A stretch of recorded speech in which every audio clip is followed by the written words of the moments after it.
Let's get the recordings going.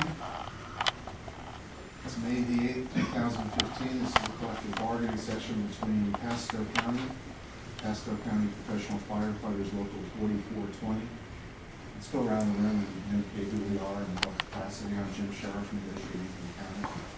Michelle Baker, County Administrator. Assistant General Administrator. Cindy Hall, Assistant Chief Fire Rescue. Richard Mancuso, Union. And we've got the union building. Well, moving bargaining. First party team. Leland's Union. Andy Fawcett, Personnel Chief, Fire Rescue. Scott Casson, Fire Chief. At our last bargaining session, we had presented to you a revised proposal that had two key provisions of it. One was a concession on our part from previous proposals that would have included a 28-day work cycle. We made a concession to go to stay with a 14-day work cycle. But that was premised upon calculations based on 12 hours of work annually. I'd like to understand what your position is with respect to those two issues. If you're amenable to both, and if you're not, why you're not, and what do you think the adjusted language should be regarding hours of work and work cycles? Our position on current language, is that what you're asking? No, to what we had presented last time. You present current language, right? We presented a 14-day work cycle using 29 and 12 hours of work every week as a basis for other calculations. And that's not the current language? The 29 and 12 is not. Okay, I was confused because you said you made a concession back to the current language. We did. We moved up our previous proposal from a 28-day work cycle to a 14-day work cycle. Because in the previous bargaining section, I think you had convinced us that we could not reach an agreement based upon a 28-day work cycle. What article are you talking Article 32 is the overtime and hours of work article.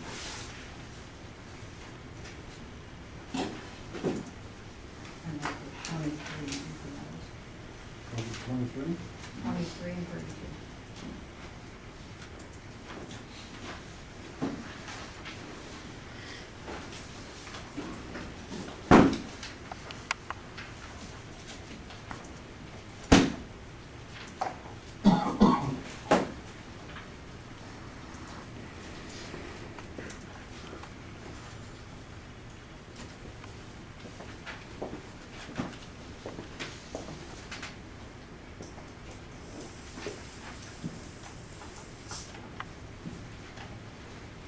Our position on 23 is current language, but I remember our last report. Your last proposal was before our last bargaining session, so is it, my question is, in response to our newest proposal, what's your response to it? Your 32 is dealing with, still it would be a reduction on that part. That's not current language. I didn't say it was the current language. Our proposal is for 106 hours in a 14-day work cycle, Yes. before overtime is earned. Okay. And our proposal was current language on that article also. We have any movement on that. Do we? No. How about on Article 23?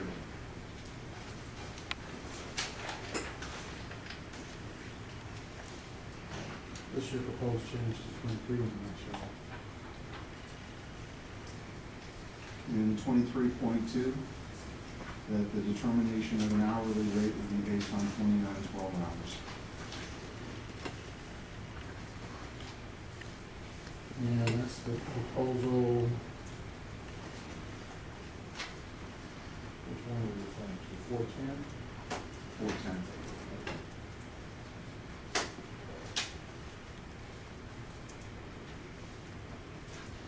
I think we're currently looking at the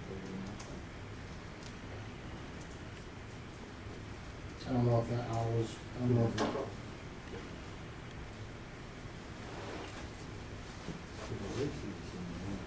Yeah, that would not.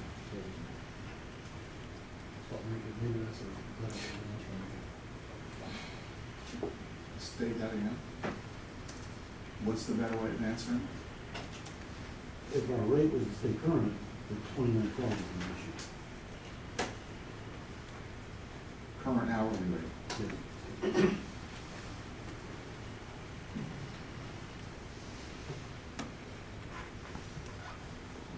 I think this, is that part of your language in 23.3?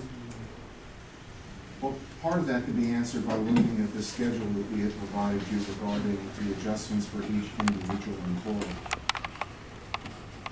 So have you taken a look at that? Your pay proposal? Yes. The pay proposal, this would work with these articles would better be served if we were talking about a step. Let's talk about the schedule that we gave you there with respect to the adjustments that we show for the individual members of the bargaining unit. Are you agreeable to those numbers, to those adjustments? For the current fiscal year? Because remember, our proposal is to do a reopen on wages in the second year. So if we're able to implement the adjustments shown on our handout, are those numbers acceptable to you? I think you had one or two of the numbers in here. What were the positions you found were different on? We did have one, percentage. What page numbers? Number 5. Page 5. If you could just give us, if you could just give us the names of the people you were talking about. Three-quarters of the way down. Yes, we have, an investigator that looks like he's created a new file. So when it's above 5%. So you're not referring to a specific There is individual? Because we'll check out any one of you that found a discrepancy. The personnel that are on support, we're unable to determine if the calculations were proper. Doing any calculations in the spreadsheets, it was just the values. So we're not 100% sure if they're right or not. They may be, we couldn't confirm. What, could I ask what presumptions you were making to Well, as they go back and forth, as their calculation changed from 27 to 4, and they get their 15%, their percentage increase, the hourly rate we need to calculate their new rate, we're not sure if it's correct or not. So can I assume that as a starting point, if the adjustments that are made in our proposal are implemented, that we'll be able to find narrative language for the contract to do that? That could be a good assumption to make, but that would have to be in the entire package of work. That's understood, but I'm just trying to find out whether you're rejecting the increases for those individuals, either because they're too high, too low, or just not right for some other reason, or based upon principle. But if we could at least agree that the numbers are correct, that you would accept those increases for those members, we could work on narrative language to do it. You would have to be able to confirm that, yes. That's probably a good starting point. And where do you think that narrative language would be and what would it look like? Well, I guess we'll have to come down to the methodology of how you came up with these numbers. You'd have to briefly say that. For the purposes of simplicity, would you accept just the numbers absent a narrative? Do you not have a narrative to back up to show how you? Well, my point is we could certainly describe the narrative to you, but, and I think we've done that before, but for the purpose of simplicity, to reach an agreement on the wage increases, we could just have the reference to the number. I mean, eliminate all the other numbers in the chart, you could illustrate what everybody would be adjusted to. Does that have any appeal to you? That would be a start. I would have to tell you that there is some concern still with your pay proposal versus our. I understand. Okay. Yes, the short answer But is, while we're debating that, that money's being left on the table. I'm trying to find a way to get that money off the table. And that's why I'm trying to break it down and understand that, you know, if you just don't like the adjustments, then we don't have anything to agree on providing these increases to employees. But if we could adjust them to that number, we can move from that point. we can have a discussion. Well, let's have it. What do you want to discuss about it? Well, let's understand how these numbers work. Okay? I think we've done this before, and the chief did go back through it. You have, y'all have copies? Give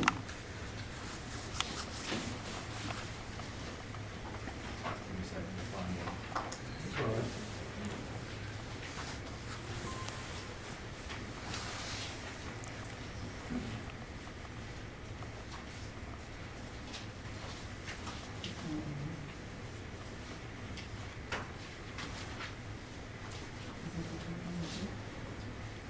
Yeah, that's part of it, but I wanted to see the spreadsheet that they have.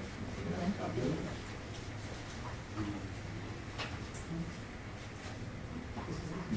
Do you mind, Lennon, so we're on the same page? Just Please. compare those two first, make sure they're the same document. Because we're all on the same page. All right. Do I have permission?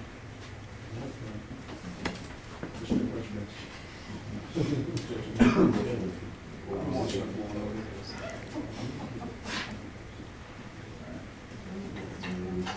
We're gonna use the grease board, I know it's not portable. Yeah. Just for the Make sure you pay attention. sake of simplicity, I'll use the first name on the list, arbitrary. Chief, so you use the name that you identify? Yeah, who? The Stubblefield was at a higher amount, he was like 6.9, and Cleveland County. See, I think for the fire investigator, I think Cody might have been different for the fire Can I investigator. just make a suggestion first, rather than pick the exception to the rule, you pick that one name out of. Well, it was a number that showed up when we went through it. Didn't he that guy that we've been talking about as your basic? He's a new guy. So your study looked at different classifications, different. The code public study that the board adopted had different, and so that's why I'm afraid of using fire investigators as example for this. Because there are a few fire investigators that don't have fire investigators. That might answer the question. I think so too. I think so too. Let's do both, okay? Let me start with the basic one, the firefighter. And, All right, so in the so form we'll do it now. And then we'll go on to another one. go down to Calvin Buchanan. Calvin Buchanan was hired with a salary of $30,300. Right? So to get his hourly rate, we used the number 2704 as the divisor. Okay, and it's not the number of hours that he works in a year, that's just the divisor. To get, anybody know what that is off the top? Oh, it's right here. 1121? Thank you. 11/20/54. Yeah, rounded up, 11.21 an hour, okay? But it throws the number off later on. Yeah, so while the spreadsheet uses it goes out 4 characters. There's 2 more numbers here. So, then, this is not what he earns at the end of the year because he doesn't work 2,704 hours. He works every third day for a whole year. He'll work 2,912. And again, even that number is an average. Some shifts work one more shift than another, but on the average, every year, 2,912 is the number per shift. So his actual salary that he earns at the end of the year is $32,000.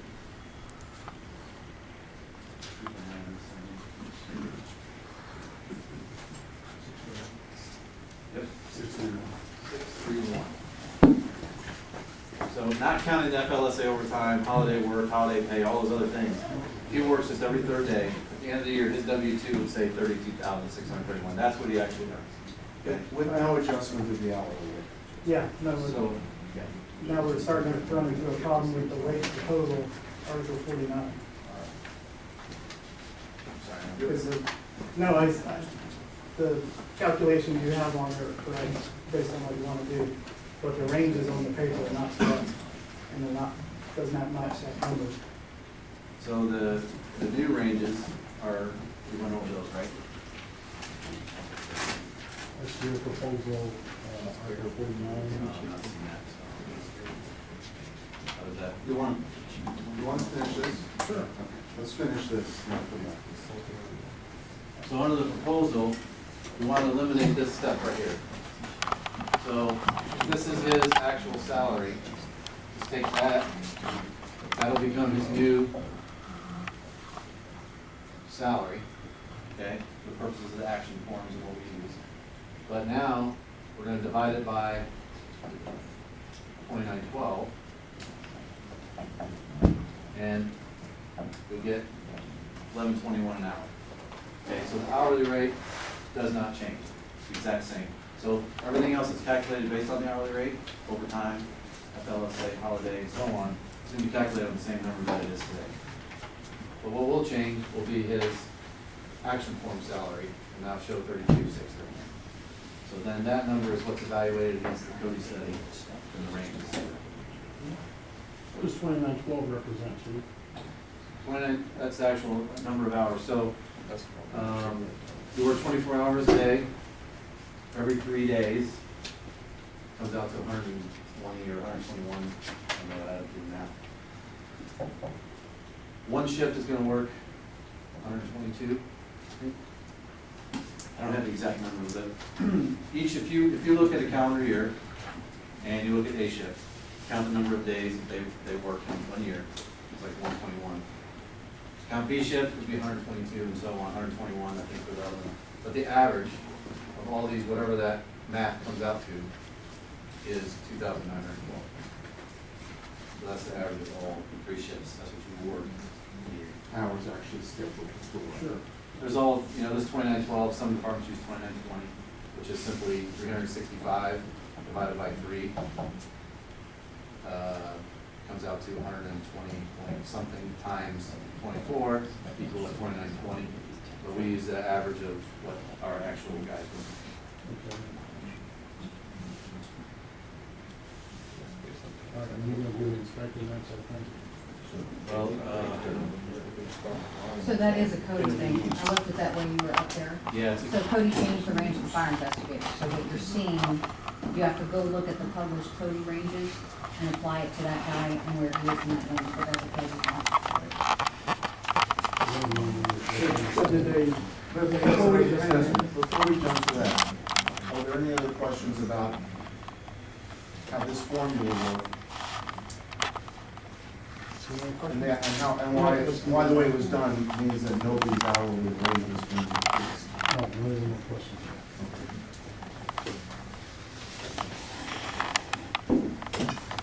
What are the questions about the Article 29, I mean 49?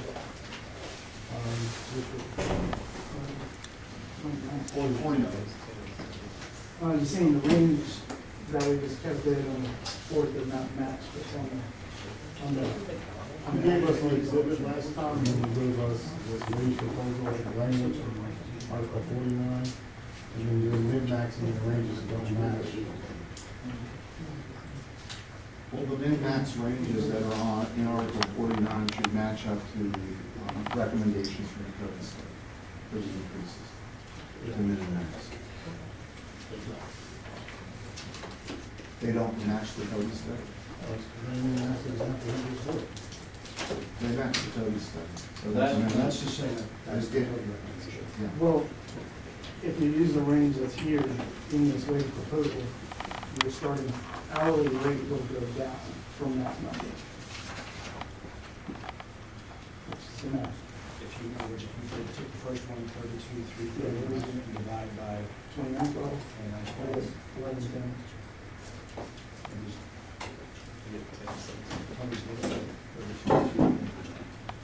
right now, nobody's, yeah, everybody's at 30, a new firefighter is at 30,000. It's really hard to tell us, so we'll just have to do the math again, because Cody's published thing is by hour, and then we converted them, and I think that's the confusion of the 27 to 429 law again. We did it in the- So your exhibit is where you would be matching. Well, on it, the exhibit is bargaining unit member by bargaining unit member. 49 just describes what the adopted ranges. So, do you have, if you have issues with respect to the minimum maximum, what do you think the number should be? Shouldn't We'll take that as the a count on. shouldn't the minimum be the minimum that you're bringing in? Because you have 32,339, you have 32,631. The math is wrong here. Yeah, the math is wrong. Yeah, so we'll fix it. We'll relook at that. That's what was the throw-off here. You gave us the exhibit, and then at the end, you gave us the article. And your mid-maxes are wrong compared to what your exhibit says. Okay. All right. 32,614, $11.20 for 2912 is 32,614. So clearly, we just, That could be a mechanical that's a mechanical. correction. Okay. And those are- I understand that, but if you take the coding, This is what board it adopted is. amount, times 29, it should be 32,614, it should be the bottom of the range. That's what they're saying. And somehow, some wrong math on it. We'll fix it.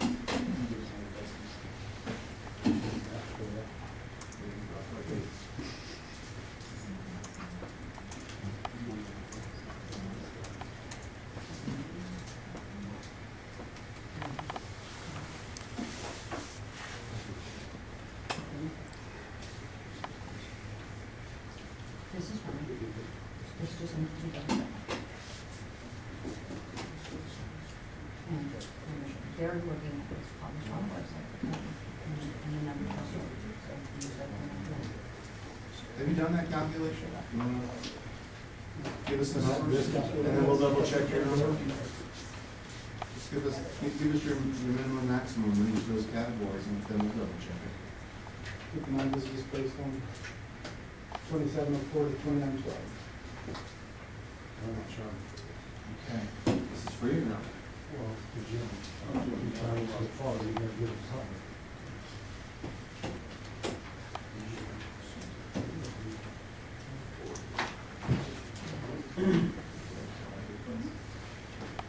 They give me enough copies?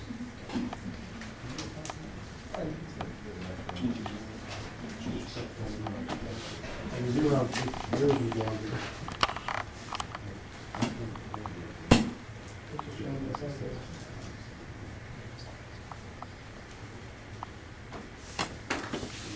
Although I don't get this one off if I can No, hate this. that's right. It's gotta have a few more times, I'm gonna check the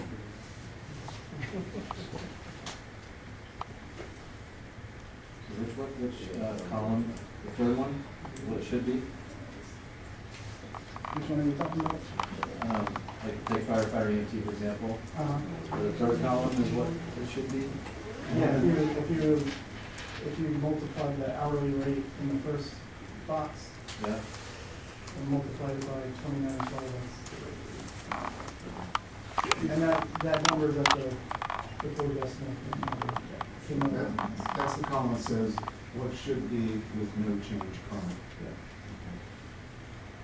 The only difference is this change from based on 27 to 2912. All right, so if we check that and we come up with the same numbers, that's what would be plugged into the salary range chart on Article 49, right? If there's no changes. Yeah, once you check all your math. Yeah, you can if your math is right, and we Or- agree. Or even yours, you can make your math work for your proposal. But those are the numbers. And Yeah, that's based how- on current. So if there's no changes in the ranges, that's what they do. and then the last column is just the difference. Yes. Versus what you have in the wage proposal Yeah. versus what it would be with the conversion. Just a So it's question. going back and forth. Yeah, so there's no intent to take that away. It's just a math thing. Yeah, the bill came first, and then we gave it back second. And since we put a plan, we can find that, Back into find that. numbers. Any checks any more decipherable? No, not necessarily. I don't know if you Not looked until we at it. convert to the new system, Right. right, the new payroll The new system. Tyler system, because what's It's so happening. confusing, these guys, honestly, these guys could not tell you if they're being paid correctly or I incorrectly. understand. The problem is that the window that you see on your paycheck is only like this big, but the actual amount of data that goes into that is like this big. So we're only seeing parts of it. So you see all the adding and subtracting, and there's generally, so when we get a full accounting, then it makes sense. But, yes, so the new, like Baker said, the new accounting software that the county's switching to in January will, and all that, so paychecks will be much better. And the hourly pay. Well, based on. That's not our, if we do the. Another 4 hours. Like 2 weeks before we get it. All right, assuming that we are in agreement on the minimum maximum as described in Article 49, which is somebody gave us, and the hourly, the wage adjustment shown on our handbook, as the chief has explained before. We have a starting point for an agreement on the wage component for the current fiscal year. I'm understanding what Rose is saying currently. I would welcome that to discuss further. Our position is we're still trying to secure a step. So I can't say no to the way you're making a statement. But a step plan would start at this point, if there were a step plan, and you would agree with that? I believe it could be an agreement with that going forward. So that's why, this conversation is good to have. But I don't want to let you think that we're on this page solely. We still want to have a conversation about stuff.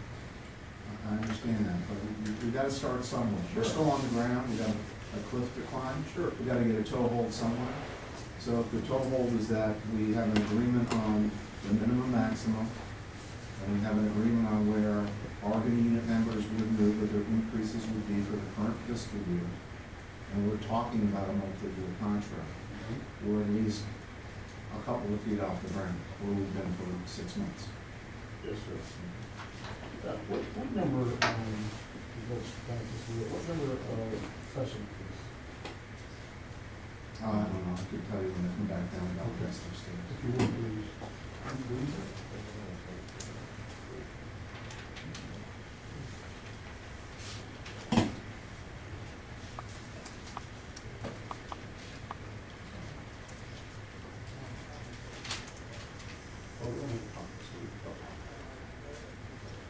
Do you need that now? Unless you, I think we'd be more productive if we had something to, if you hadn't had a proposal or anything else you want to be doing. Well, you have our proposal from the 10th, from April the 10th. I think What we I'd were like to, gonna, you could help us. we were gonna do one on, we were going way back, what was it, holiday? I think you were talking about one that you didn't give them.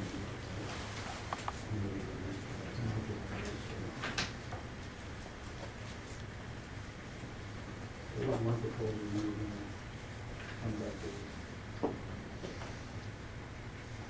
Yeah, I'll prepare the board. And I'd like to get a sense from where you are as well with respect to our proposal on drug testing. But before we leave wages, we read a lot in the paper and statements that have made with respect to a study that you think is either more representative or a better basis for discussion of compensation than the Cody study. And I was led to believe that you're going to provide us with that study today. Is that not the case? From our last negotiation session? No, from what I've read in the paper. I don't negotiate in the paper. Those are statements attributed to members of the bargaining unit. I'm You the, disavowing? I'm not disavowing, but I am the, bargaining agent. I don't negotiate in the paper. Okay, then we'll do it right here. Do you have a study that you're relying upon with respect to your determination whether your members are properly or improperly paid? Yeah, we have our own wage survey we conduct. Will you share that with us? No, that's our document. If we get to a point in time where we get to a point between the ground department and all like that, we don't have no people at that time. but I hope you want to do it over here, so we don't have to do it. Obviously, we have comparable departments that we believe we have less term pay and benefits, versus what you're offering. But I really don't know what you're referring to. Could you tell us what departments those are, so we could compare apples to apples? We're trying to understand your rejection and our starting point, which is the Cody study. And what we read is that, you know, there's a better or brighter study out there that we should be looking at. We're happy to look at it. Yeah, I don't have any knowledge of that. I don't know where you read it. I didn't read it, and I didn't write it. And I hope I wasn't quoted as being part of it. I pride myself on writing here. Some of it's on your Facebook page, not you personally. I'm going to say it. On the local Facebook page. So that's their prerogative. Let me just say this. So you're representing the local. Exactly, and that's what I want to do. I want to represent these proposals in this contract. I don't want to represent something you've been reading on the internet. You guys, to me, that was. From this union, I should disavow anything I read, you know, post it on your own union website? I don't know if you What is should. the union label? I don't know if you should do that or not, but to me, that's like, you guys want to start. No, we're trying to get an I have to understanding. jump in here, sorry. Okay, I'll let you. Feel free to pick me up. We paid for a study. The study recommended some pay ranges. That's what we're proposing to give you. If you guys have a study that says our study has vague data, we're willing to look at that. Why wouldn't you guys share that with us? Well, let's go from this angle. You gave us a pay proposal, we gave you a pay proposal. We gave you a pay proposal based on a study, And we gave you one based on our study. but you haven't shared your study. We shared ours. It's You- published and adopted by the Board of Did County you share all Commissioners. your work product? Well, we can't, no, Well, then we can't share ours. but you haven't shown us the results of your study. I don't know why you folks are going down a path you don't need to. You're closer to a deal, and now you're going off on studies. Why do you want to have this discussion about studies? If we're close to a deal, then we won't have that conversation, but if you guys don't think our study is high enough and you've got better data, I'm willing to look at it. That's what I'm saying. I think, I don't disagree with you, your willingness to look at it, and I appreciate it, and let me be able to do that later. I think that we have proposals in front of us that represents the party's design. And I think that's what we make our decision on. If we have to prove our point, in a magistrate or an impasse, that's a whole different place, but I don't want to be there. I want to do that here. But your members have been interviewed on television and they're out there saying they've got something, and I'm saying I'm willing to look at it if you got something. That's all I'm saying. Well, if I'll have a conversation with the team. And if I need to, give you something or help you out a little bit, I will. I really don't know why you folks are doing that. Well, it's not an issue of proof to us, because you're right, that's for a different form, and we hope never to get to that particular form.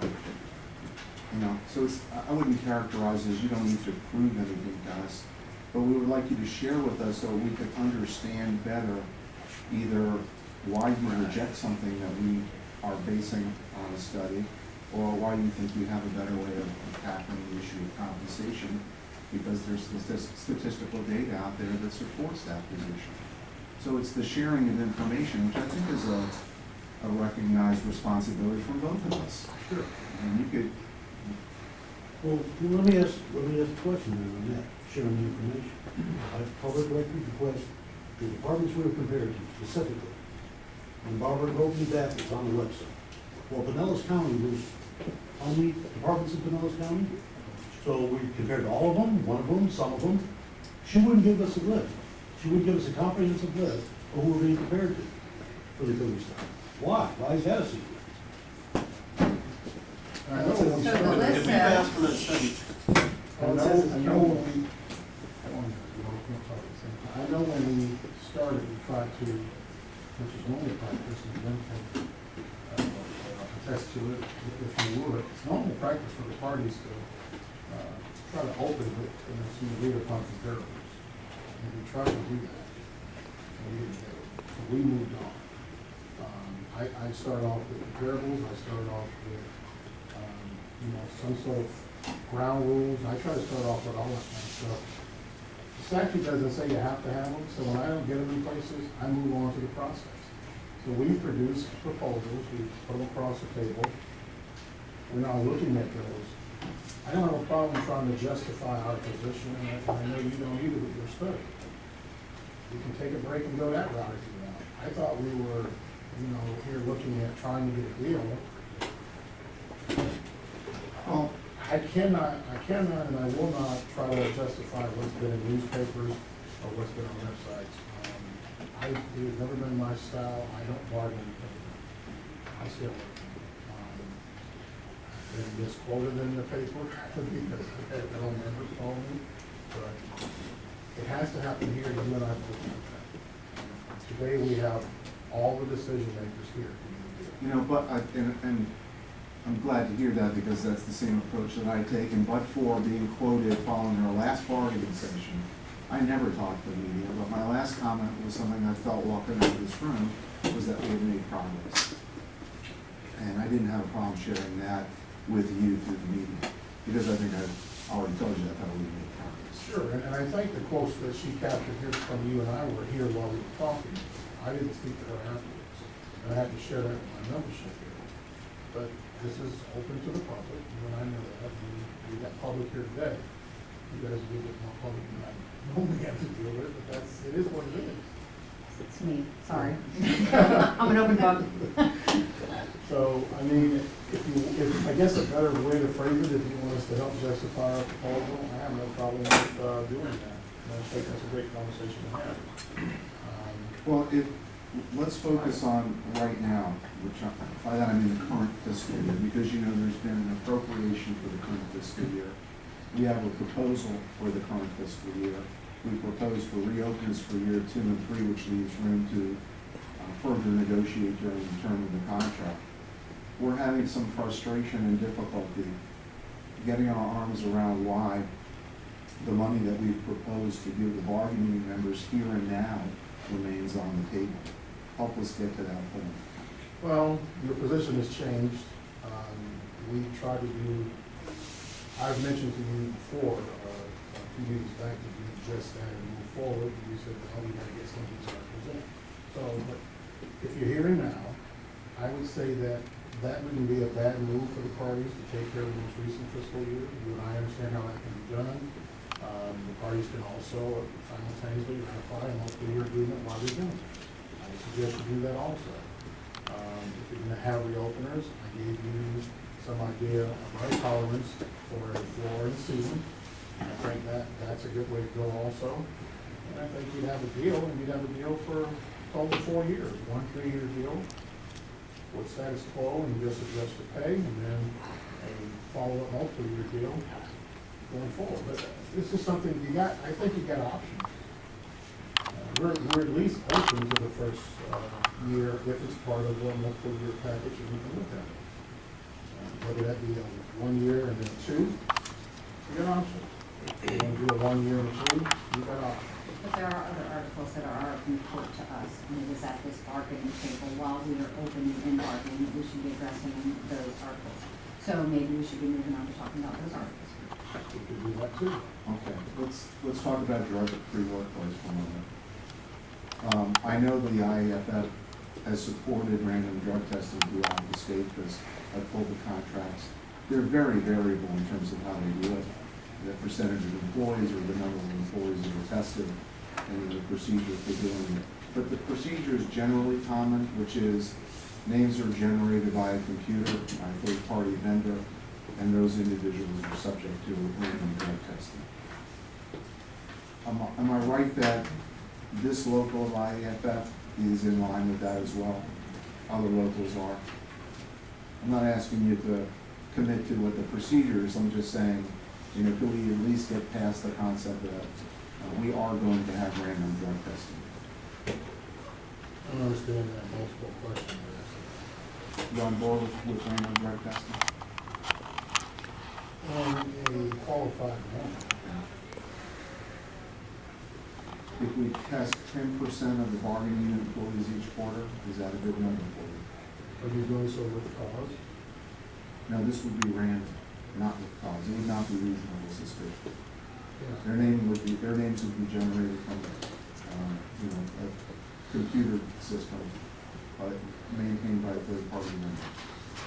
Well, I don't want it to be a situation where it becomes a penalized or harassment type stuff or punishment. But if you're making it part of a true random system, and you're gonna have reason for doing so, because you can have with cause for a random test, which is a proposal I provided for you. Once that was triggered, then you would move to without cause, random for a year. So- Yeah, I've read that contract language, actually, that's not what we're contemplating. We're contemplating pure random. We're suggesting that 10% of the bargaining unit members could be pulled at any given time in a court. I understand your offer. So just, that's the starting point for us. Good. If you're amenable to that, we would be all right with building in a procedure where somebody who comes forward, there'd be two ways to come forward. One would be in advance of being told you're ready for a random drug test. We would give those individuals a form of immunity, if you will. They could go into an EAP program, they could be guaranteed light duty, there would be a timetable for doing that. All they need to do is come forward and say, I need some help. You know, that would be a special class of individuals for us. So that's like a hybrid of what I presented. Yeah, we would do a second group of individuals who announce for the first time that they have an impairment issue at the time that they're ordered to take the random drug test. We would give them some additional benefits as well, but certainly not as much as somebody that came forward ahead of time. But both would be in a category where they would be in a leave situation.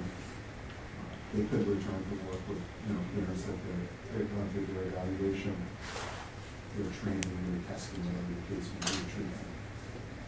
So yes, I tried to pick up on your point in the language that was, I think it was the St. Pete contract, Yes. that dealt with trying to protect individuals that step forward and take that from, because we want to help those people too. So, has what I've outlined attracted to you in some manner? It would definitely be something we'd be willing to look at as part of our deal. But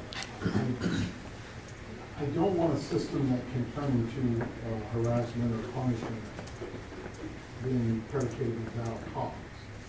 And I definitely want a system that allows someone to seek help and then not be disciplined as a result of seeking help.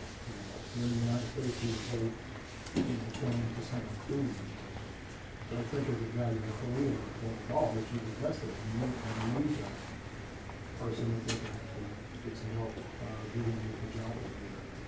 This is something we've heard from your members, right? A concern from your membership. And so, our goal here is to protect the public safety and to protect the responder safety.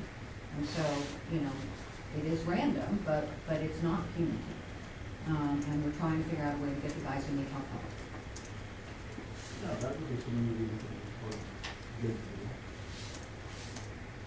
What we want to protect against is, of course, the individual that conceals their impairment all the way through the process to the detriment of themselves, their co-workers, and the public. And I just have to believe that they're common ground. We absolutely are, and that's why the proposal I did, we took care of that. We took care of it. Are you familiar with that proposal? They gave it to me months ago, and talked it out last, so I don't know. Essentially, what it has lasted and been very successful for 25 years. I was many different major companies that have seen it. Good luck. I think it's a very good protection for both parties. The individual can be tested in the regional station. And once they are, they have up until that period to say they help or not. If they ask for help, then they have a review program, and they're subject to automatic random. But that's what we have now, isn't it? For the entire year. And if they succeed, that program, they're okay, but they can't use that grace more than that one time. If they don't complete the program, then you will random target for that year. But your proposal does not include random for all employees. is what I heard you just say. Yes, it is random under, once you actually have a problem, and It's- then it's, and then it's. It reads virtually like every last chance agreement. And then it's reasonable suspicion. We're looking to take the benefit of what the revised statute says, that there's random testing for a discrete of employees. So- That they're in the mandatory category under the statute. All the statute says is that we have to negotiate the details. All right, so then you feel pretty good about this, then that means you would test all your employees, including yourself? And then you'd also test any of your, Now, keep in mind, I've got to negotiate that with the buddies sitting here in the audience still. But yes, I think this is something, we do it for our bus drivers now. well, when I say all of your employees, I'm talking about representative and non-representative, I'm talking about people that Well, come if it's in. labor bargaining, But This is a question, this is a question. you know we can't do that. You know Sure we we can. No, we can't. We can't test certain classifications of employees that don't fall into safety sensitive or mandatory test categories. Because the courts have ruled that we can't. I think if you put it into there, so which employees are you referring Anybody that doesn't fall into the category of mandatory, which is firefighters and police officers, or safety sensitive, which is the general category of people that work heavy equipment, work in park and recreations where they come into contact with children, and there's one or two others. They're delineated in the to? statute. So those are people you can't. Those are the people that we can test. Everybody else, you cannot random test, because it's considered to be a violation of the Fourth Amendment. So I'm asking you, which employees can you not test? What is that list? I don't think we have a list of them. So you can We know test- who we can test. So you can test everything. No, we can't test. Who can't you test? I can't test anybody that doesn't fall into one of those categories. Who are they? Do you have any of those Sure, employees? a clerical worker in the accounting department Can't be tested, can't be random tested. okay? Who else? That's it, just our secretary? No, that type of employee, somebody that doesn't come into contact with children. And you know the statute, why am I explaining? it? Because I want to know why is it that if you're so set on drug testing, you don't do it for everyone? Because the statute says that individuals that fall into the mandatory categories, police and fire, are to be random tested, subject to rules negotiated at the bargaining table. That's what the statute But says. that's the trigger, you have to bargain. That's what we propose. And that's why I'm saying, would you be open to testing everyone else? You don't represent everybody else. Listen to the proposal, would you test everyone else that you can test, and those people that have contracts, subcontractors that come in, could make it part of your contract, then that tells me you're not serious about drug testing. No, I'm not serious about negotiating the rights of those individuals with you. That's all I'm saying. Oh, well, Okay, they have a right to speak to their union representatives if they're union, or individually, if they're not represented by the union. well, you They have have rights too. You have our proposal, which is the way we like to see it done. We will accept your proposal that you just discussed and take a look at it, and we're open to at least making it part of our. Okay. Before we break, you had a question on the holidays? Yeah, you were gonna give me a proposal. We did have our proposal. I think it changed because you took it out of your first pay proposal, and you were gonna come back with something else. 34? Well, tell me, I'm not clear what you're expecting on that. What do you think we discussed on that? I don't even have a note on it.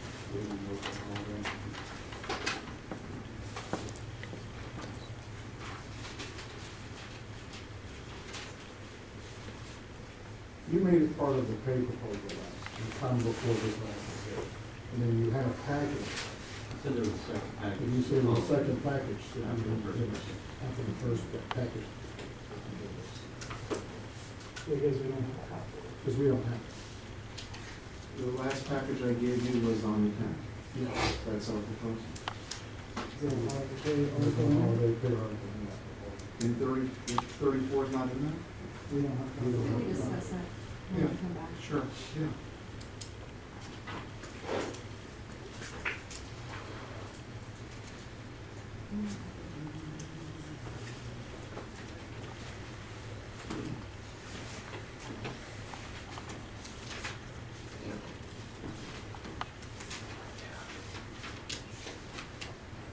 You don't have this? Proposal 34 from our package from last time? Is that Showing a last change time- of 34.3, Is it the last time before, or is this? 410.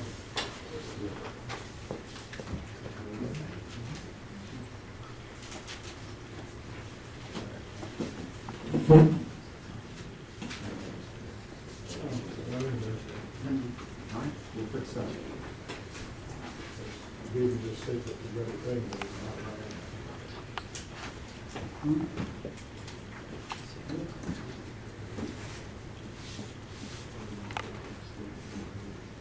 All right, good time for a break? Perfect. How long do you need? Let's think about 20 minutes. All right, come back.